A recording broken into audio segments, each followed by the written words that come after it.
Hello friends, welcome to RJ study club. एक बार दोबारा से हम आपके लिए एक और इंपॉर्टेंट क्वेश्चन की सीरीज लेके आए हैं। जैसा कि आपको पता है कि कल आपका फिजिक्स का एग्जाम है, ठीक है। हमारे पास उतना टाइम है नहीं कि हम पूरे चैप्टर को रिवाइज करें, इसीलिए मैं कुछ इंपॉर्टेंट क्वेश्चन लेके आया हूं जो कि मेरे पास है और जो कि कल के एग्जाम के लिए बहुत इंपॉर्टेंट होने वाला है। और ये किस चैप्टर से है? इलेक्ट्रिसिटी चैप्टर से है, ठीक है। उसको हम सॉल्व करेंगे। उसका मैं आपको थोड़ा सा कॉन्सेप्ट भी बताऊंगा कि किस तरीके से आप अप्लाई कर सकते हो ये जो फॉर्मूले हैं उसको, वो आपको पता चलेगा, ठीक है। देखो इसमें क्या हम लोग करने वाले हैं, हम लोग इलेक्ट्रिसिटी के बारे में पढ़ने वाले हैं, यानी कि हमारी विद्युत धारा। वैसे सीबीएसई बोर्ड में आपको तो आई थिंक इलेक्ट्रिसिटी पढ़ाया गया होगा, ठीक है। तो हम लोग बात करने वाले हैं इलेक्ट्रिसिटी के बारे में। ये जो क्वेश्चन होंगे वो आपकी स्क्रीन पर प्ले होंगे, और उस क्वेश्चन से, क्योंकि ये क्वेश्चन यहाँ पे बहुत बड़े हैं, मैं इनका डायरेक्ट सोल्यूशन बताऊंगा। क्वेश्चन जो है वो आप यहाँ स्क्रीन पर भी प्ले होंगे, वहां से आप देख सकते हैं कौन सा है। और मैं इसकी पीडीएफ जो है वो अपलोड कर दूंगा टेलीग्राम पे भी, वहां से आप जाके देख सकते हैं कौन सा क्वेश्चन मैंने किस तरीके से बताया है, ठीक है। फिर यहाँ पे क्या रहा है, अब इलेक्ट्रिसिटी के बारे में अगर मैं थोड़ा सा आपको ब्रीफ इंट्रोडक्शन दे दूं जल्दी जल्दी 5-10 मिनट के अंदर, तो बस इलेक्ट्रिसिटी में आपको बताया गया होगा कि इलेक्ट्रिसिटी में हमारे पास करंट होती है, और वो करंट से रिलेटेड जितनी भी चीजें होती है वो हमें यहाँ पर पढ़ना होता है। मसलन कि करंट हमारी किस तरीके से फ्लो करती है, क्या होता है हमारे करंट में, क्या होता है रेजिस्टेंस, क्या होता है वोल्टेज ड्रॉप, क्या होता है। तो अब उतना डिटेल में तो हम नहीं जा सकते, मैं आपको सिर्फ ओवरऑल ब्रीफ इंट्रोडक्शन दे दूं कि करंट जो होता है हमारा वो होता है फ्लो ऑफ इलेक्ट्रॉन। क्यों? क्योंकि जो हमारे पास मेटल्स होती हैं, या आपने आयरन वो पढ़ा होगा, तो उसमें वैलेंस इलेक्ट्रॉन होते हैं। वैलेंस इलेक्ट्रॉन जो आपके लास्ट क्लास में, मतलब आखिरी कक्षा में इलेक्ट्रॉन होते हैं, वहां से हम लोग लेते हैं।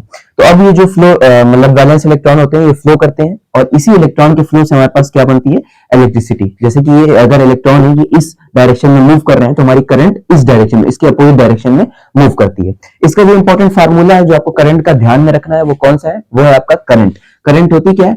करंट होती है फ्लो ऑफ चार्ज। ये क्यू क्या होता है? Q by T. ये आप ध्यान में रखेंगे, ये फार्मूला। इसको मैं एक बार दोबारा से बताता हूँ। I equal to Q by T. I equal to क्या होता है? क्यू बाई टी हमारे पास होता है। कैसे? यहाँ पे जो आपका क्यू है ना, वो क्या है? चार्ज, अमाउंट ऑफ चार्ज, कितना चार्ज फ्लो हो रहा है पर यूनिट टाइम। टी क्या हो जाएगा हमारे पास? टाइम हो जाएगा, ठीक है। एक बार फिर से देखो, I equal to Q by T. Q by T it means जितना चार्ज फ्लो हो रहा है पर यूनिट टाइम के लिए हम लोग, तो क्या होता है? I equal to Q by T. अब ये एग्जांपल आपने बुक में पढ़ा होगा, कोई भी एक तार ले लेते हैं, उसके बाद बताते हैं कि इसका मतलब एक टाइम टी के लिए इसको प्रूफ कैसे करते हैं, वो भी आप सबने किया होगा। उस डिटेल में नहीं हमको जाना है, हम लोग बात करेंगे क्वेश्चन इस पे कैसे आता है। अब क्वेश्चन इस पे ऐसे आएगा कि आपको करंट दे देगा, आपको टाइम दे देगा, और पूछेगा आपसे चार्ज बताओ, तो वो कैसे आप निकालोगे। उस पर भी एक क्वेश्चन है, उसको सॉल्व करते हैं। इस पे किस तरह का क्वेश्चन इस पे आ रखा है, ठीक है, वो सॉल्व करते हैं। फिर हम लोग देखो क्या क्या रखा है। एक current of 10 ampere flows through, ये क्वेश्चन नंबर 30 है हमारे पास। क्या क्वेश्चन नंबर 30 है? क्या कह रहा है? कह रहा है एक current of 10 ampere flows through a conductor for 2 minutes. तो इसमें क्या क्या हमने इंफॉर्मेशन दे रखी है? 10 एम्पियर यानी क्या है? आई। करंट का जो होता है ना यूनिट, तो ये हमारे पास करंट।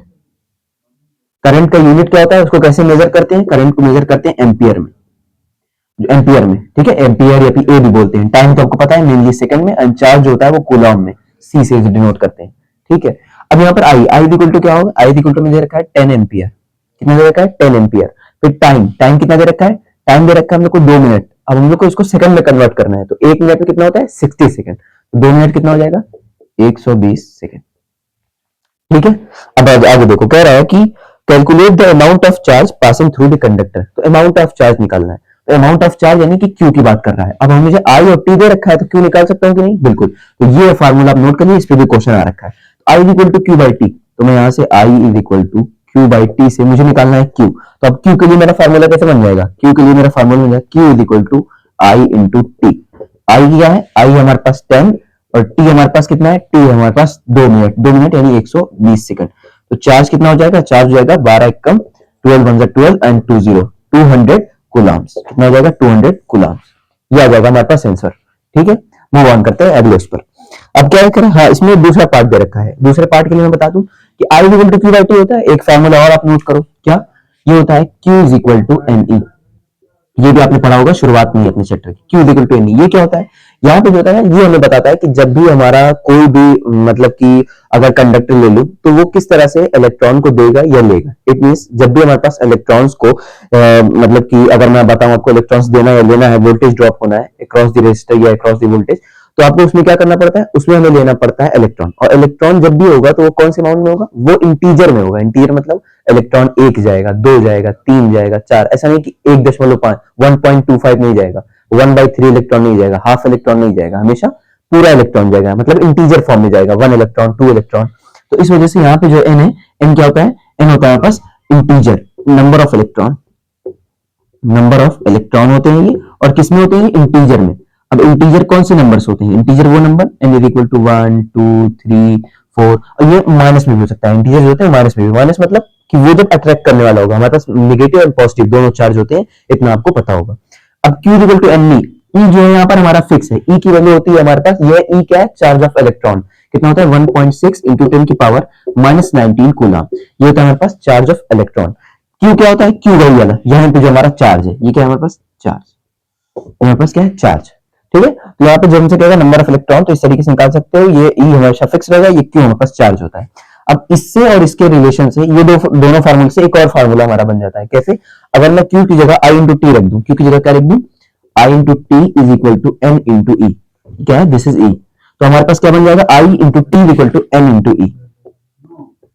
ठीक है, ये बन जाएगा। अब इससे हो जाएगा हमारे पास कि अब जब भी हमें टाइम दे दिया या करंट दे दिया, तो उससे हम लोग क्या निकाल पाएंगे, नंबर ऑफ इलेक्ट्रॉन निकाल पाएंगे, क्योंकि ई की वैल्यू तो हमें पता ही है, ई की वैल्यू हमेशा 1.6 इंटू 10 की पावर -19 कूलम ही रहेगी। ठीक है, इसमें कोई दिक्कत नहीं आने वाला। चलो, इस पे जो दूसरा क्वेश्चन दे रखा है, ये वाला समझ में आ गया होगा। ठीक है, आप इसे नोट कर लीजिए, स्क्रीनशॉट भी ले सकते हैं आप।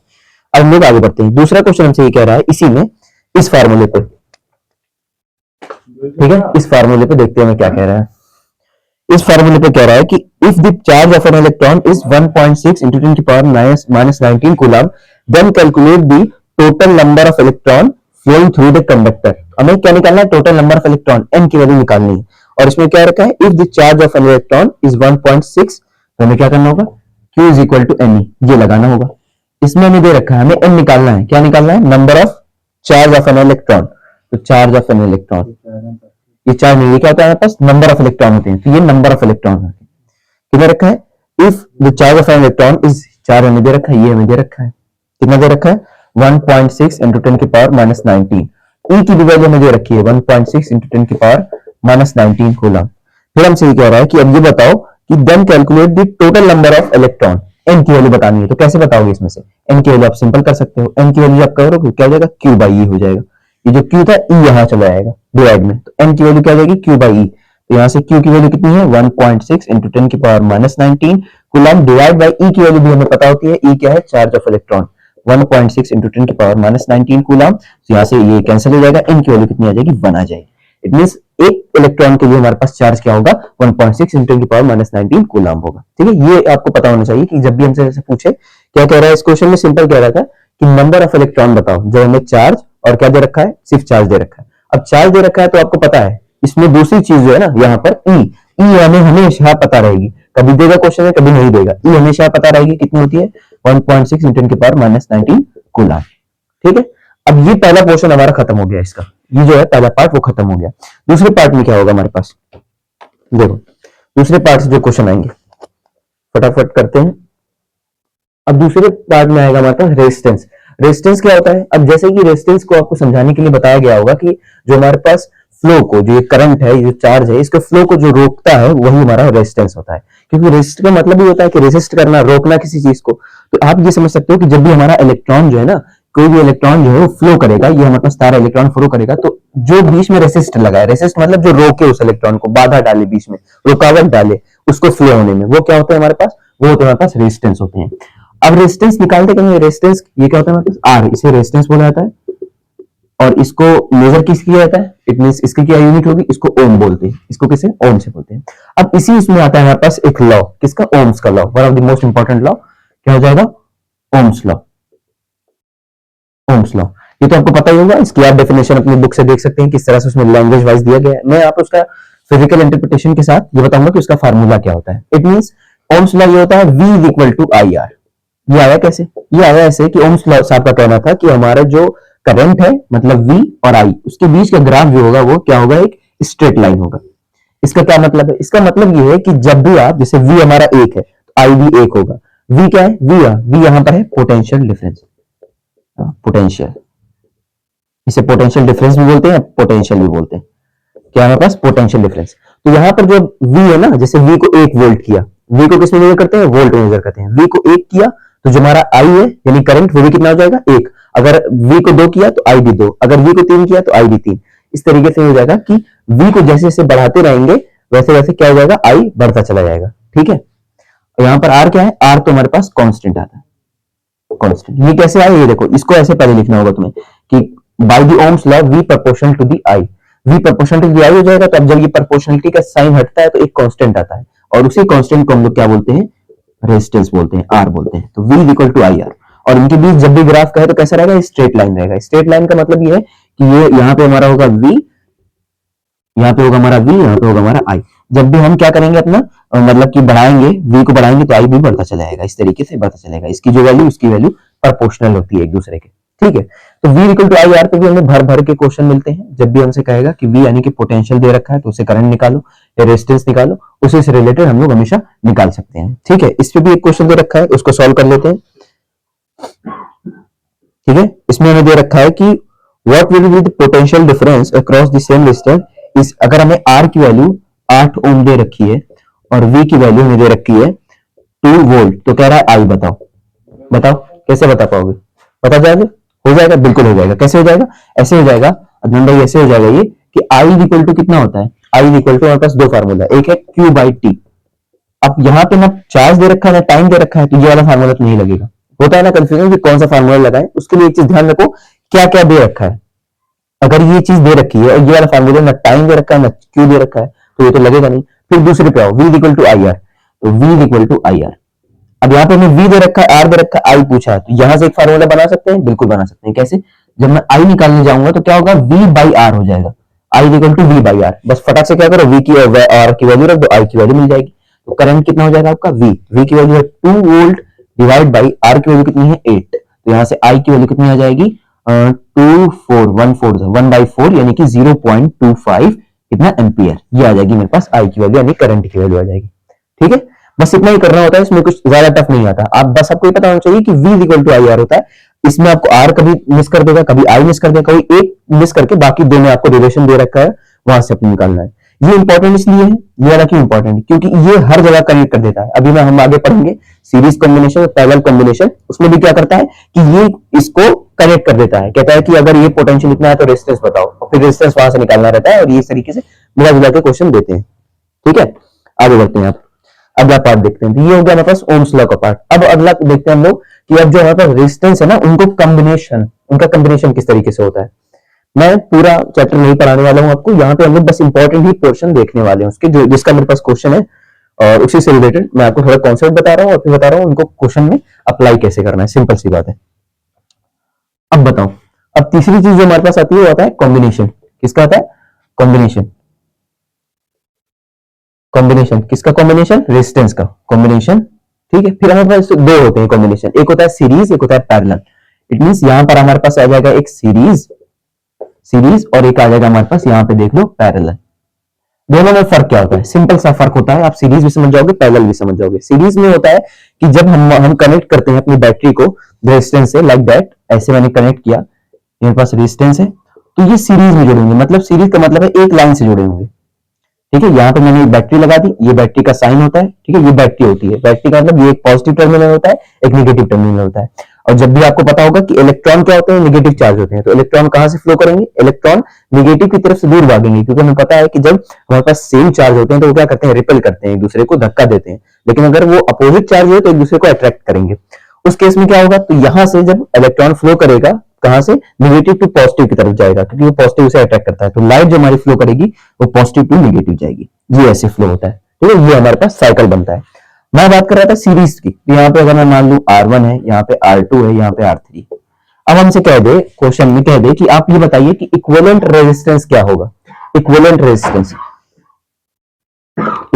मतलब इस टोटल सर्किट का, इस पूरे सर्किट का क्या होगा रेजिस्टेंस। तो वो कैसे निकालते हैं, सीरीज में जब भी होगा तो R1 plus R2 plus R3, बस इस तरीके से आपको ऐड कर देना होगा, यही हो जाएगा।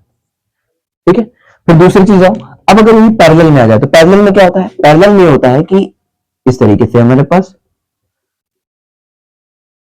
इस तरीके से अगर मैं एक और यहां पे ऐड कर लूं, रेजिस्टेंस दिया होता है और वो एक ही पॉइंट से कनेक्ट होते हैं, लाइक दैट। ठीक है, ये होता है हमारे पास पैरेलल का। पैरेलल की बात इस तरीके से होती है। पैरेलल में भी क्या होता है, यहां पे भी आप देख लो, ये R1 है, ये R2 है, ये R3। यहाँ पे हमारे पास पोटेंशियल V है, यहाँ पे पोटेंशियल V है, ये I फ्लो कर रहा है, यहाँ पे I फ्लो कर रहा है। ठीक है, और यहाँ से आई फ्लो कर रहा है जी।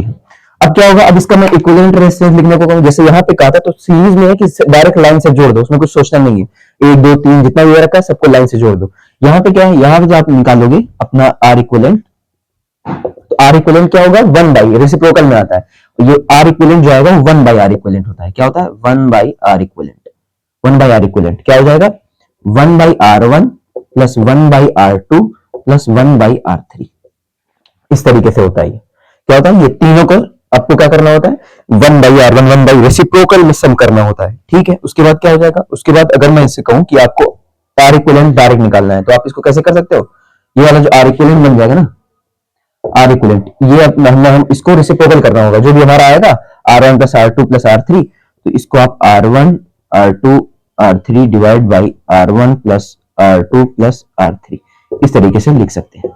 ये मैंने कैसे किया, ये जब तुम इसको सॉल्व करोगे ना, सबको कोई वैल्यू दे रखी होगी, उन सबका एलसीएम लोगे, उसके बाद ऊपर जाएगा तो सम हो जाएगा जिस तरह से, तो उस तरीके से फिर इसको आप डायरेक्ट भी लिख सकते हो, आर इक्विवेलेंट उसको रेसिप्रोकल ले लेना होगा।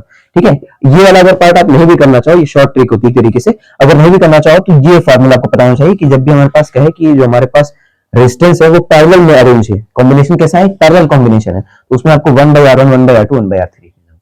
अब एक one of the most important बात एक और है यहाँ पर, क्या है, ये है कि जब भी आपका जो ये होगा कॉम्बिनेशन वो सीरीज होगा, तो उसमें जो आई की वैल्यू होगी ना वो सेम होगी और पोटेंशियल डिफरेंस अलग अलग होगा। ठीक है, क्योंकि पोटेंशियल डिफरेंस यहाँ पे जो जाएगा वो भी आई जाएगी, यहाँ पे भी हमारे पास आई जाएगी, यहाँ पे भी हमारे पास आई जाएगी, लेकिन v क्या होगा, यहाँ पे जाएगा v1, यहाँ पे v2, यहाँ पे v3। ठीक है, यहाँ पे क्या होगा, यहाँ पे आई सब में अलग अलग जाएगी, यहाँ पे i1 अलग, यहाँ पे i2 अलग, यहाँ पे i3 अलग। ऐसा क्यों होता है, ये आप पढ़ेंगे आगे चल के, किरचॉफ लॉ वगैरह आता है तो वहां से आपको पता चलेगा ऐसा क्यों होता है। हम लोग यहाँ पे डायरेक्ट क्वेश्चन की बात कर रहे हैं। क्वेश्चन इसलिए आता है कि हमारे पास ये कह देता है कि अगर हमने एक सीरीज कॉम्बिनेशन ले लिया, उसमें अगर पोटेंशियल डिफरेंस बताओ across R1 across R2 across R3, तो उसमें क्या करना होगा, यही ध्यान रखना होगा कि जो मेरा रेजिस्टेंस है R1 R2 या R3 वो किस फॉर्म में है, क्या वो पैरेलल कॉम्बिनेशन है या वो सीरीज कॉम्बिनेशन है, उस पर डिपेंड करेगा कि मेरा पोटेंशियल चेंज हो रहा है या करंट चेंज हो रही है। सिंपल। ठीक है, यहाँ पे I1 I2 I3 चेंज होगा, बट यहाँ पे V जो यहाँ पे जाएगा वही V यहाँ पे रहेगा। पॉइंट ए बी, आपने सुना ना, पॉइंट ए बी के बीच में, क्योंकि यहाँ पे सिंपल पॉइंट है, पॉइंट ए से यहाँ पे जो पोटेंशियल रहेगा वही पोटेंशियल यहाँ पे भी रहेगा, यही वाला पोटेंशियल। ठीक है, ठीक है। अब देखो इस पे क्वेश्चन, देखो ये इतना समझ गए होंगे। हाँ, अब इस पे क्वेश्चन देखते हैं फटाफट। बस ये आपको ध्यान रखना चाहिए कि R1 बाई R2 और R2 बाई R1 जब हम लोग देते हैं तो सीरीज में और पैरेलल कॉम्बिनेशन में क्या डिफरेंस होता है वो आपको पता होना चाहिए। ठीक है, अब देखो क्वेश्चन क्या कह रहा है, क्वेश्चन हमसे कह रहा है डायरेक्ट ये वाला कि द इलेक्ट्रिक सर्किट, जो सर्किट दिया है मैं बना देता हूं ताकि समझ में आए। इलेक्ट्रिक सर्किट, ठीक है, ये हमारे पास 230 वोल्ट का है, ये हमारे पास इलेक्ट्रिक सर्किट। उसके बाद इधर दे रखा है, ये क्या रखा है, ये एक हीटर लगा रखा है। क्वेश्चन आपको किसी तरीके से भी बना सकता है, मेनली होता है कि वोल्टेज ड्रॉप कहां हो रहा है, कहीं कहीं बल्ब दे देगा, कहीं हीटर दे देगा, कहीं कुछ दे देगा, ये आपको देखना है कि कहां पे लग रहा है वो। ठीक है, फिर हमारे पास, हाँ, ये इस तरीके से ये रखा है, यहाँ पर एक, और ये इस तरीके से हो जाएगा। ठीक है, यहाँ पास y है, ये x है। ठीक है, ये है क्या, the electric circuit above figure, ये जो फिगर में दे रखी है इलेक्ट्रिक सर्किट है इन अ क्लोज्ड वायर, मतलब क्या है, ये एक तरीके से यहाँ पे हीटर लगे हुए हैं, एक x हीटर है, एक y हीटर है, और x और y हीटर क्या है वो पैरेलल में अरेंज है। देखो पैरेलल में अरेंज है। फिर क्या है, the above shows the circuit connected to a 230 volt power supply, मतलब ये जो है ना 230 वोल्ट पावर सप्लाई है, हमारे पास वोल्टेज हमें दे रखा है power. When both switches are closed, the current is Nx is 3.5 ampere. तो यहाँ पे हमें करंट कितना दे रखा है, 3.5 एम्पियर, 3.5, आई कितना है, 3.5 एम्पियर है। ठीक है, फिर कह रहा है कि calculate the power x develop in heater x, तो हमें ये बताना है कि x में कितना पावर जनरेट होगा, x में पावर बताना है। तो उसके लिए आपको पावर का फार्मूला पहले पता होना चाहिए। पावर होता क्या है, पावर होता है हमारे पास P से इसे डिनोट करते हैं, इसका वॉट जो होता है, P इक्वल टू, तीन फार्मूला होता है इसका, क्या होता है, P equal to V I, P equal to I square R, और P equal to V square by R. ये हमारे पास होते हैं तीन फार्मूले। ये कैसे आए, ये आप यहां से समझते हैं, P equal to V I करूं, अब मुझे पता है कि V equal to I R होता है, तो मैं यहाँ पे क्या कर दिया, V की जगह मैंने आई आर रख दिया, तो आई स्क्वायर आर आ गया।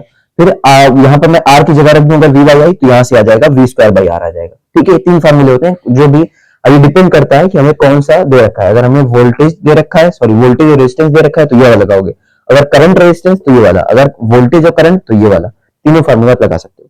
तो यहाँ पे हमको P इक्वल टू वी आई निकालना है, तो अगर P निकालना है हमें तो मैं क्या करूंगा, P इक्वल टू वी आई, या डायरेक्ट लगा दूंगा। अब P निकालना है, V की वैल्यू कितनी है 230 वोल्ट इंटू आई की वैल्यू कितनी है 3.5 एम्पियर है ना, अक्रॉस दी एक्स है, तो कितना हो जाएगा, यहाँ से हो जाएगा 23 गुणे 3.5, ये 805 के करीब आएगा। कितना आएगा 805 वॉट। इसको किसमें, इसकी यूनिट क्या है, पावर की वॉट है, इसको वॉट में मेजर करते हैं। ठीक है, तो इसमें दूसरा भी क्वेश्चन रखा है, if the resistance of X is double then calculate the current of heater in Y. तो अभी ये पूछ रहा है दूसरा, ये पहला था इसमें पावर पूछ रहा था, दूसरे में पूछ रहा है कि अगर मैं क्या करूं, if the resistance of x, जो रेजिस्टेंस ऑफ एक्स का है वो डबल कर दे तो वाई की उस पर क्या असर पड़ेगा करंट पे। अभी मैंने आपको बताया कि आई जो होती है वो क्या होती है, वो वी के तो डायरेक्टली प्रोपोर्शनल होती है, लेकिन आई हमारे रेजिस्टेंस के क्या होती है, इनवर्सली प्रोपोर्शनल होती है। मतलब अगर मैंने करंट बढ़ाया तो रेजिस्टेंस घटेगा, या रेजिस्टेंस बढ़ाया तो करंट घटेगा, मतलब एक दूसरे के रिवर्स है। रिवर्स मतलब अगर मैं करंट बढ़ा रहा हूं तो रिवर्स ये रेजिस्टेंस घटेगा, अगर रेजिस्टेंस बढ़ा रहा हूं तो करंट घटेगा या बढ़ेगा, जो भी डिपेंड करेगा रेजिस्टेंस के ऊपर। जो मैं रेजिस्टेंस के साथ कर रहा हूं उसका अपोजिट होगा करंट के साथ। तो इसमें क्या है कि if the resistance of X is double, मतलब कि हम रेजिस्टेंस को डबल कर रहे हैं, आर को हम लोग कर रहे हैं 2R, तो बताओ आई में क्या चेंज होगा। तो हमें पता है भाई आई क्या हो जाएगी, आई हमारी आधी हो जाएगी। क्यों हो जाएगी, क्योंकि क्या होता है, ये इनवर्सली प्रोपोर्शनल होता है, तो इस वजह से जैसे हम इसको डबल करेंगे तो ये क्या हो जाएगी, ये आधी हो जाएगी, अगर ये मैंने 2 कर दिया। ठीक है, ये दूसरा क्वेश्चन भी हो गया आपका, इस तरीके से होना है। अगला क्वेश्चन एक और दे रखा है, इसी पे पावर बेस पे ही है। ठीक है, तो मैं इसको सिर्फ मिटा देता हूं, ये वाला तो हो गया है, आप देख सकते हैं इसको। इसमें दूसरा भी फिगर है तो इसको भी मिटाना पड़ेगा मुझे। देखो यहाँ पर क्या दे रखा है मुझे यहाँ पर बैटरी कनेक्ट कर रखी है, ठीक है, इस तरीके से, और हमें यहाँ पर 2 दे रखे हैं, एक इस तरीके से आप देख सकते हैं। इसको थोड़ा सही से बना दें, एक्स और वाई इसमें भी दे रखा है 2। ठीक है, यहां पर है मेरे पास x and this is our y। ठीक है, यहां पे देखो ये है x, ये है y, ये है r, ये है हमारे पास 2R। अब हमें बताना है कि अगर यहां से I फ्लो हो रहा है तो हमसे क्या रहा है ये बताओ। एक फिगर में क्या है, हमारे पास 2 रेजिस्टेंस है, एक बार क्या किया जाता है पावर P1, जब ये दोनों किसमें है, सीरीज में। फिर क्या किया जाता है, फिर ये क्या आ जाता है, when these resistance are connected to parallel same. मतलब पहले क्या करते हैं, एक बार P1 पावर आती है, कब, जब रेजिस्टेंस क्या होते हैं सीरीज में। फिर क्या करते हैं, इन दोनों को पैरेलल अरेंज कर देते हैं, पैरेलल करने पर इनकी पावर जो होता है वो P2 हो जाती है। तो हमसे कह रहा है ये बताओ कि P1 बाई P2 का रेशियो क्या होगा, P1 P2 क्या होगा, ये हमसे पूछ रहा है, ये बताओ। तो इसको देखो कैसे करना है। सबसे पहले हमें क्वेश्चन में क्या कह रहा है, क्वेश्चन में कह रहा है कि ये करना होगा हमें कि P1 निकालना होगा। P1 होगा क्या, P1 कह रहा है, P1 कब है, P1 तब है जब हमारे पास जो रेजिस्टेंस है हमारा वो क्या है, वो सीरीज में, सीरीज में। तो अगर हमारे पास रेजिस्टेंस क्या है, रेजिस्टेंस सीरीज में है, तो RS निकालने के लिए मुझे सीरीज के लिए क्या करना होता है, डायरेक्ट जोड़ दो, यानी कि मैं R1 प्लस R2 कर दूं। यहाँ पे R1 कितना है, सिर्फ R, R2 कितना है 2R, 2R प्लस R कितना हो जाएगा 3R, 3R। तो यहां से जो मेरी RS आ जाएगा, मतलब कि मेरा जो पहला आ जाएगा सीरीज रेजिस्टेंस वो कितना आ गया 3R आ गया। फिर हमसे कह रहा है कि दूसरा जब R पैरेलल, जब पैरेलल में लगे तो हम होते हैं तब क्या होगा। तो जैसे ही मैं पैरेलल में लगा दूंगा क्या हो जाएगा इसका 1/R1 प्लस 1/R2। तो 1/R1 कितना हो जाएगा, 1/R1 हो जाएगा, this is 1/R and plus 1/2R कितना हो जाएगा, R2 कितना है 2R है। अब इसको सॉल्व करोगे तो चाहो तो इसको एलसीएम लेके भी सॉल्व कर सकते हो, मैं इसको डायरेक्ट कर रहा हूं कैसे, देखो 2R यहाँ पे हो जाएगा प्लस यहाँ पे R हो जाएगा, एलसीएम लिया है मैंने। फिर क्या हो जाएगा यहाँ पे नीचे हो जाएगा 2R स्क्वायर, फिर कितना हो जाएगा 2R plus R 3R divide by 2R square. अब देखो ये R से एक R कैंसिल हो गया, कितना हो जाएगा 3/2R, कितना हो गया 3/2R। लेकिन हम लोग ये R जो हम लोग पैरेलल में निकालते हैं तो मैंने बताया था कि 1/R इक्विवेलेंट होता है, तो 1/R पैरेलल हो जाएगा। फिर जब इसको रेसिप्रोकल करूंगा मुझे RP चाहिए, RP के लिए मुझे इसे उल्टा रखना पड़ेगा रेसिप्रोकल, तो हो जाएगा 2R/3। ये मेरे पास आ गया, दोनों रेजिस्टेंस आए हैं। अभी हमें निकालना क्या है, पावर का रेशियो लेना है, पावर का। अभी मैंने बताया पावर का कि जब भी आपको किसमें निकालना हो, हमें पोटेंशियल, यहाँ जिसमें लोग पोटेंशियल है और यहाँ पर क्या है R है, तो हमें क्या करना होगा, कोई सा इसमें से फार्मूला कोई सा भी ले लो। मैं ये वाला लेता हूँ P इक्वल टू V²/R। आप इससे भी निकाल सकते हो, लेकिन इसमें क्या होगा, हमें करंट की भी वैल्यू निकालनी पड़ेगी। जहां हमें रेजिस्टेंस निकालना है तो यही दोनों रेजिस्टेंस का इस्तेमाल, यही दोनों फार्मूले का इस्तेमाल हम लोग करेंगे। ठीक है, क्लियर है। अब आओ करते हैं। मेरे पास जो पहला आया है RS वो कितना है 3R आया है।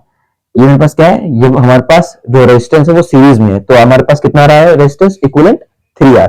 जब हमारे पास यही चीज, ये देखो ये है, ये कब आ रहा है, जब हमारे पास पैरेलल में, ये R पैरेलल है। ठीक है, अब मैं बाकी सबको थोड़ा सा मिटा देता हूँ क्योंकि हमें और भी जरूरत पड़ेगी यहाँ पे।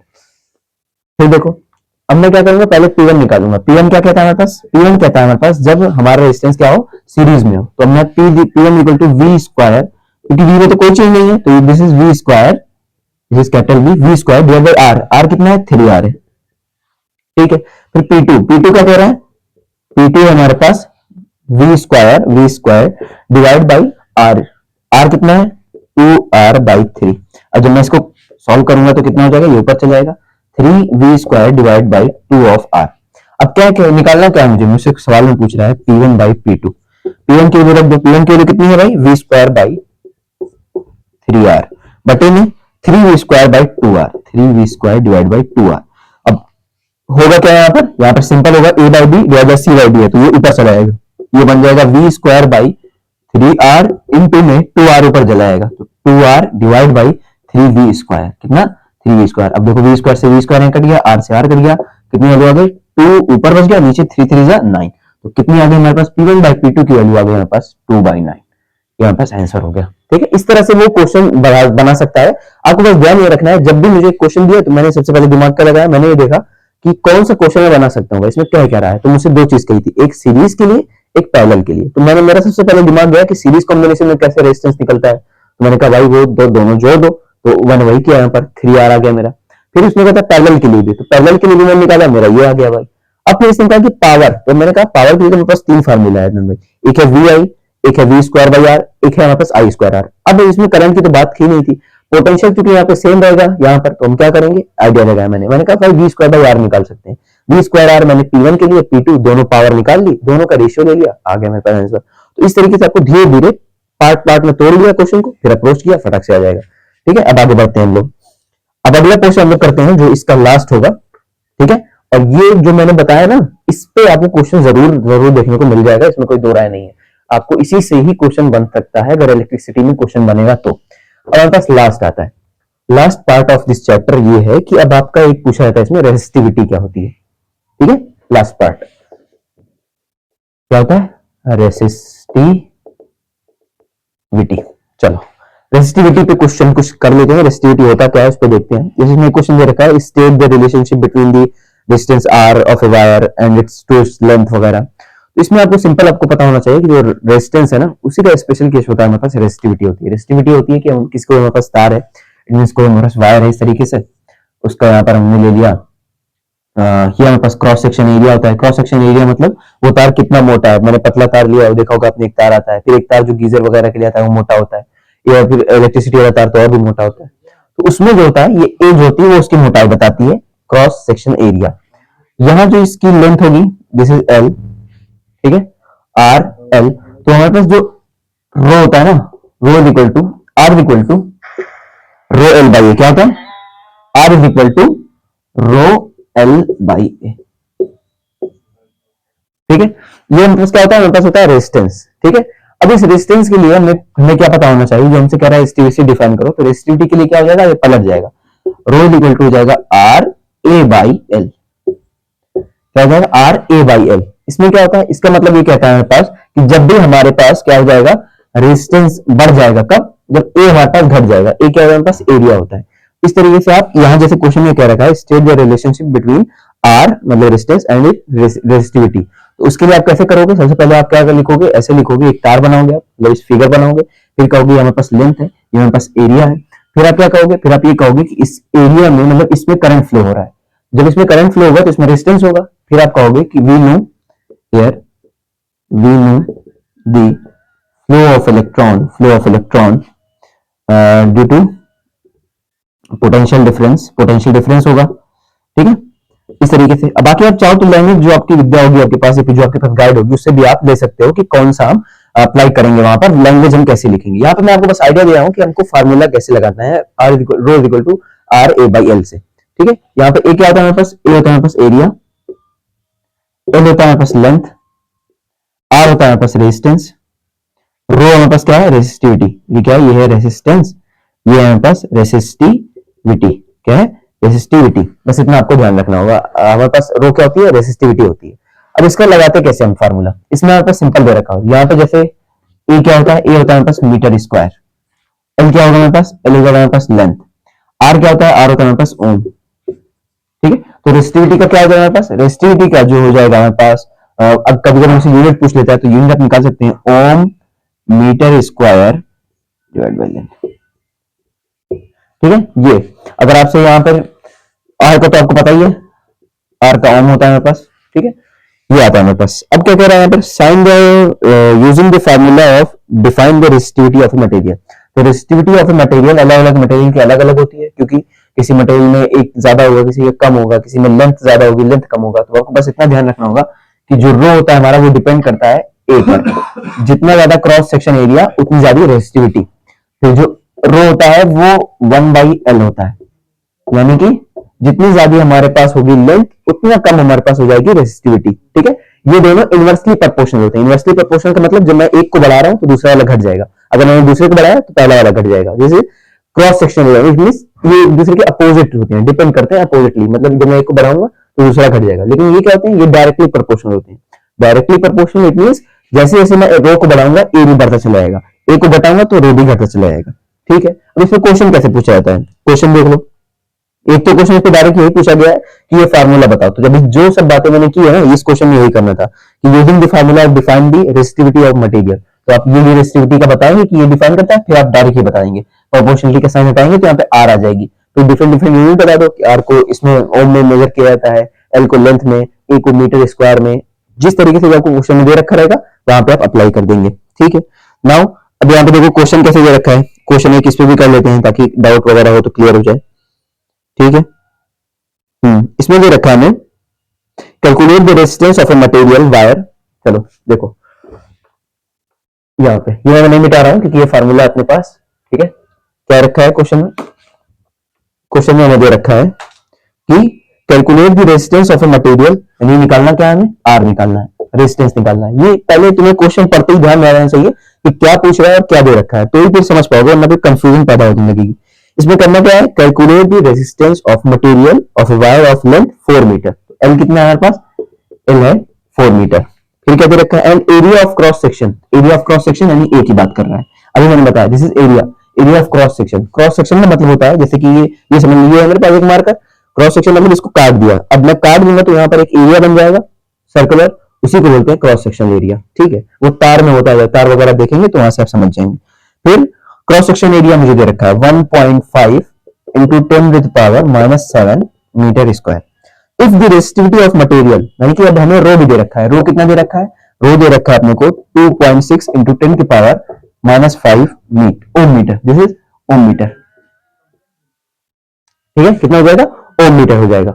अब यहाँ पर क्या हो जाएगा अपने पास, ठीक है ठीक है ठीक है, अब निकालना क्या है अपने को, आर निकालना है। तो हमारे पास क्या फॉर्मूला है, rho equal to R A by L, rho equal to R A by L.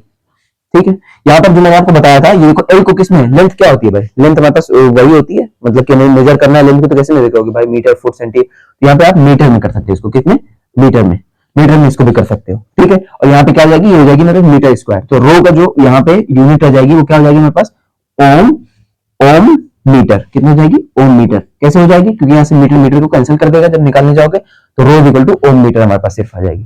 ठीक है, आगे बढ़ते हैं।